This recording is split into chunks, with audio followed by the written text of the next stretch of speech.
Sonia is only 8 years old, but she already knows a lot about love and rejection. She was given up at birth, adopted not long after, but then returned to the orphanage when she was 5 because her adoptive parents realized she had learning difficulties.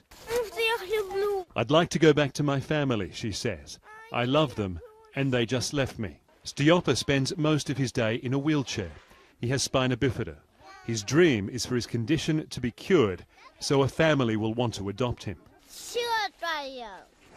6-year-old Collier doesn't know why he was given up at birth. He says, "My parents kicked me out of the family. I want to go to a new family because then you have parents." These children all live in a Moscow orphanage. 3 to 18-year-olds. Some live with disabilities. Most don't. They're among Russia's 130,000 orphans.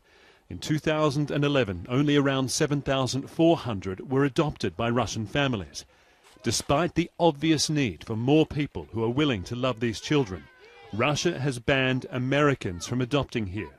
And some officials are now pushing for a total ban on all international adoptions.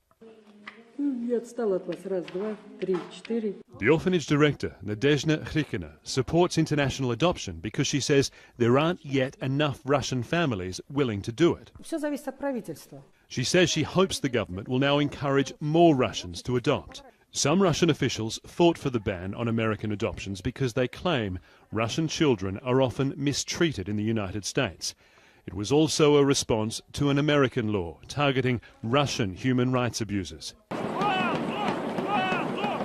Critics of the ban, like the tens of thousands of Russians who marched against it, say the country's orphans are suffering because of a political effort to steer Russia away from the West. The debate has split Russian society, but few here have ever spoken to its orphans. Vika has been cared for by the state since she was 7.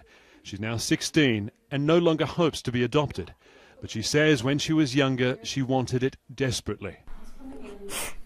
Because, she says, it's always better for a child to be part of a family. Phil Black, CNN, Moscow.